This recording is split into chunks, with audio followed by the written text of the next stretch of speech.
এই প্রবাদটা ব্রিটিশ আমল থেকে প্রচলিত আমাদের সমাজের মধ্যে, মানে ব্রিটিশ থেকে এটা আমাদের মধ্যে ছড়িয়ে দেওয়া হয়েছে। শুনতে একটু সময়মূলক লাগে অনেকের কাছে, যারা আমরা মোটামুটি দুনিয়াদার, দুনিয়ায় কিছু করতে চাই, এখানে ভালো থাকতে চাই।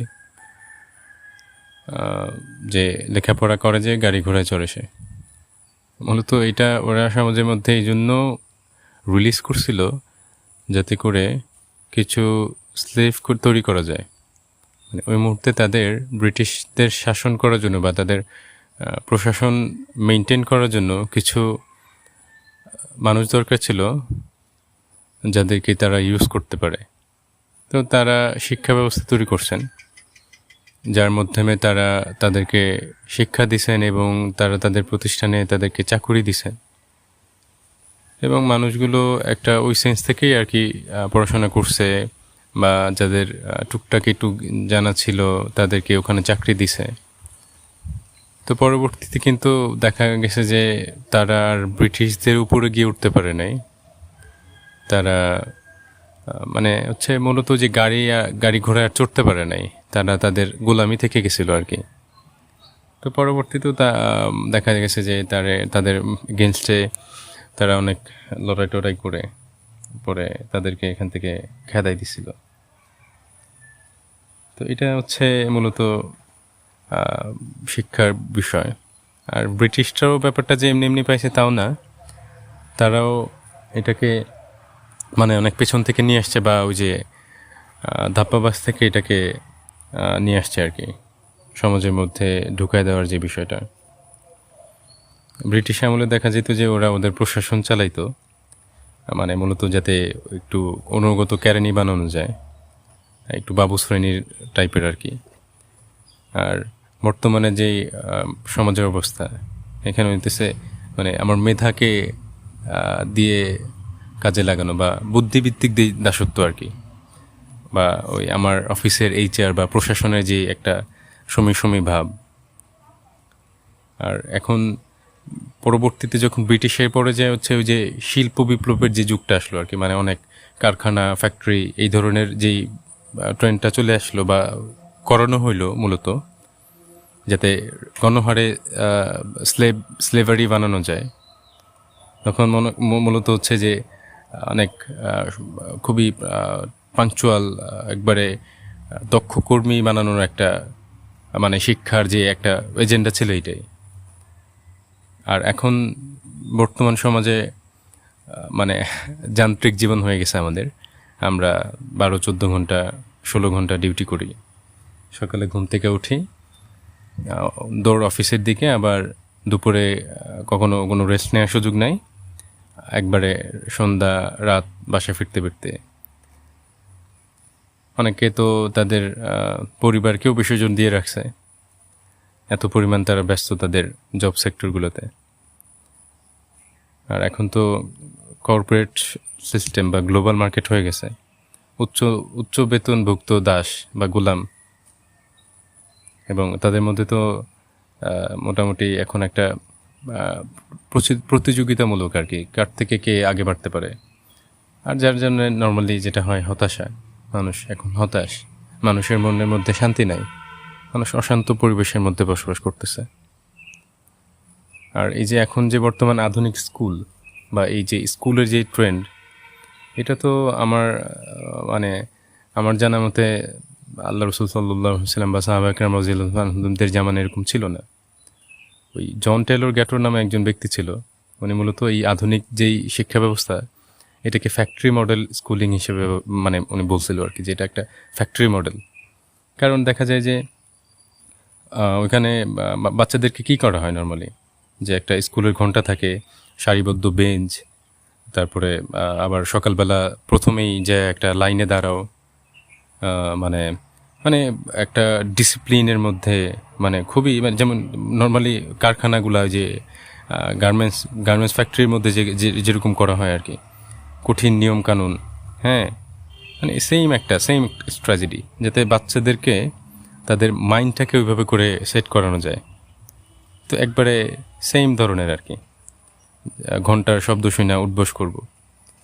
আর ওই যেই নিউ ইয়র্কের যে ভাই বা যে আধুনিক কুলিং নিয়ে বিশ্লেষণ করছিল, উনি উনি ওনার মতে এরকম যে একটা বাচ্চাকে মূলত আহ, যেটা শেখানো দরকার, প্রাথমিক গণিত শিখবে বা সামান্য পড়তে শিখবে, লিখতে শিখবে, এই জন্য সর্বোচ্চ 100 ঘন্টার প্রয়োজন। কিন্তু ওইখানে প্রায় 25,000 ঘন্টা সময় ব্যয় করতেছে তাদেরকে এটা শেখানোর জন্য। অথচ মানে এটা কি আসলে হওয়ার ছিল? এগুলা মূলত হচ্ছে শিশুদের যেই মাইন্ড, এটাকে কন্ডিশনিং করা বা সোশ্যাল ইঞ্জিনিয়ারিং বলে আরেক ভাষায়। তো যাতে করে মানে বড় হয়ে এরা আর বলতে না পারে, যে কোনো প্রশ্ন করতে না পারে। তো এরকম আর কি ব্যাপারটা। আর সেকেন্ডলি হচ্ছে যে এই যে শিক্ষাপাত কেন বলতেছি, বা এটাকে আধুনিক কর্পোরেট দাসত্ব, এটা কেন বলতেছি, এটা এটা এটা এটা খুবই ভয়ঙ্কর। পড়াশোনা শেষ করে উচ্চ বেতনে চাকরি পাওয়ার জন্য একটা প্রতিযোগিতা আর কি বাবা মার মধ্যে। তাদেরকে ভালো চাকরি পাইতে হবে, তারা ভালো একটা বাড়ি করতে হবে, গাড়ি করতে হবে, এই ধরনের একটা চিন্তা ভাবনা নিয়ে তারা পৃথিবীতে আসে বা তারা মজুরি করতেছে। অথচ তাদের অধিকাংশই দেখা যায় যে না ভালো কোনো চাকরি আছে তাদের, না কোনো কিছু আছে, তারা কেমন যেন একটা গোলামের মতো জীবনযাপন করতেছে। আর একটা একটা রেশিও এরকম, প্রায় 17 মিলিয়নেরও বেশি মানুষ মানে জোরপূর্বক কাজ করতেছে, মানে ইচ্ছা করতেছে না তাদের কাজ করতে এরকমভাবে, তারপরও তারা দিনের পর দিন এই পরিশ্রমটা করে যেতেছে। তাইলে কত ভয়ঙ্কর একটা ব্যাপার, কিন্তু আমরা এখনও বুঝতেছি না বা আমাদের বুঝেও আসে না। তারপরে আমরা এটার পক্ষে বিভিন্নভাবে অনেক যুক্তি প্রমাণ আমাদের কাছে আছে, কিন্তু প্র্যাকটিক্যালি ব্যাপারটা খুবই ভয়ঙ্কর। বাংলাদেশের মধ্যে বহুত বহুত মাশাল্লাহ শিক্ষিত পোলাপান বেকার, এদের কাজ কাম নাই কোনো। আগের যেই গোলামরা ছিল, যারা গোলামি করত, তাদেরকে শারীরিক বল প্রয়োগ করে বা শেকলে বেঁধে টেঁধে রেখে হচ্ছে তাদেরকে দিয়ে তাদের কাজগুলো হাসিল করানো হতো। আর এখন কি করে, বর্তমানে আধুনিক কোম্পানিগুলা ঋণ দেয়, প্রমোশন দেয়, সামাজিক স্ট্যাটাস, এই নানান ধরনের বিষয়গুলা তাদেরকে খাওয়ায়া এখন তাদেরকে গোলাম বানিয়ে রাখছে। তারপরে আগে কাজের ধরনটা কেমন ছিল, মালিক ইচ্ছা অনুযায়ী, গোলাম যেহেতু আমার ইচ্ছা অনুযায়ী কাম করব। কিন্তু এখন কর্পোরেট অফিসগুলোতে ডেডলাইন দিয়ে রাখে, টার্গেট দিয়ে রাখে, যার কারণে এখন আর সময় নেই, অনির্দিষ্ট আর কি। যদিও মনে হইতেছে আমি 12-14 ঘন্টা কাজ করতেছি, তা আমি বাসায় যেও পেইন নেই বসে বসে। আর আগের যেই দাস ছিল, ওদের তো একটা পরিচয় ছিল, বা অনেক সময় পরিচয়ও ছিল না, শুধু নাম জানতো আর কি। আর এখন আমাদেরকে ডেজিগনেশন দিছে, পদবি, এই তুমি সেই, তুমি এইচআর, তুমি অ্যাডমিন, তুমি অ্যাকাউন্টস, তুমি ইত্যাদি ইত্যাদি নানান ধরনের ডেজিগনেশন লাগাই দিছে আমাদের। আর আরেকটা মজার বিষয় হইতেছে, আগে তো যদি সামহাও গোলামি থেকে আমার মুক্তি পাইতে হইতো, তাহলে হয়তো আমার বাইকে যেতে হইতো আর কি, মানে পলায়ন করতে হইতো, অথবা আমাকে অন্য কেউ কিনে নিত আর কি, একটু ভালো ভালো মালিক আমাকে কিনতো। তো এখন কি হয়, যে আমি আর ভাল লাগতেছে না চাকরি বাকরি, আমি এখন পালাই যাবো। তো পালাই তো আর যাইতে পারবো না, আমি এখন কি করতেছি, আমি আমার চাকরি চেঞ্জ করতেছি, বা আমাকে মানে দ্যাটস মিন একটা মালিক থেকে আরেক মালিকে স্থানান্তর হইতেছি আমি, তাই না? তো এগুলো হচ্ছে মানে বর্তমানের কর্পোরেট বা শিক্ষা নিয়ে যে আমার জীবন চলতেছে এইটা। অথচ ইসলামের ব্যাপারটা যদি দেখা হয়, বা সাহাবা একরাম রাদিয়াল্লাহু আনহুমদের হায়াতটা যদি দেখা হয়, তাদের চাকুরি বা তাদের যেই লাইফস্টাইল ছিল, তারা কিভাবে কি করতো, মানে চাকরিটা তো একটা ইম্পর্টেন্ট জিনিস, বা ব্যবসা করাটা একটা ইম্পর্টেন্ট জিনিস, যেহেতু আমরা দুনিয়াতে জমিনের মধ্যে আমাদের রিজিকগুলো আল্লাহ রাখছে, তো এখান থেকে এই রিজিকগুলো বের করতে লাগবে। তো এটা একটা ইম্পর্টেন্ট জিনিস, কিন্তু এই ইম্পর্টেন্সটা আমরা নিব তো অবশ্যই সাহাবা একরাম থেকে, তাই না? তো তাদের হায়াতটা যদি আমি দেখি, মানে আমি এটা সাহাবা একরামের সাথে জুড়াইতেছি বিকজ অফ যে অনেক বাবা মা, অনেক গার্ডিয়ান মনে করে যে আমার বাচ্চাটা কিছু করে বা করবে, ভালো কিছু হবে, মানে এটা একটা অবুঝ সরল মনা মানুষের মতো আর কি, যে তাহলে তুমি কেন দেখতেছো না বাবা মা যে সাহাবা একরামকে আল্লাহ তাআলা কীভাবে যোগ্যতা দিলেন? 17 বছরের একটা বাচ্চা, বাচ্চা না যাই হোক, আল্লাহর বান্দা ছিলেন, 17-18 বছর বয়স ওনার। ওনাকে আল্লাহ রসুল সাল্লাল্লাহু আলাইহি সাল্লাম কী করলেন, ওনাকে ওই ওই জামাতের ওই ওই ওই ওই জামাতের সেনা বানাই দিলেন। অথচ ওইখানে আবু বকর রাদিয়াল্লাহু তাআলা আনহু, ওমর রাদিয়াল্লাহু তাআলার মতো বড় বুজুর্গ সাহাবীরা ছিলেন। অথচ ওইখানে কেন তাকে ওইখানে নেতৃত্ব দিলেন?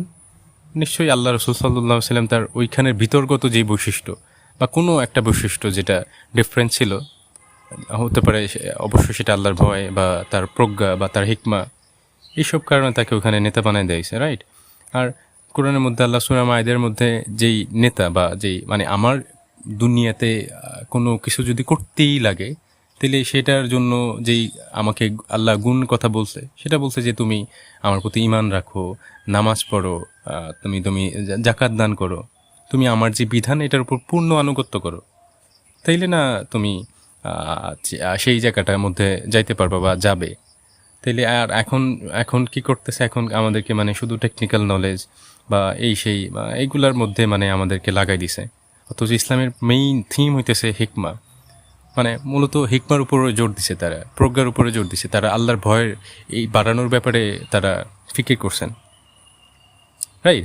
তো এগুলাই আর কি। তো এগুলা একটু চিন্তা করা উচিত আমাদের, এগুলা চিন্তা না করলে খুবই ভয়ঙ্কর। আরও উপমা দেয়া যেতে পারে, আরও উপমা দিলে মুসআব ইবনে উমাইর রাদিয়াল্লাহু তাআলা আনহু, উনি রাষ্ট্রদূত ছিলেন।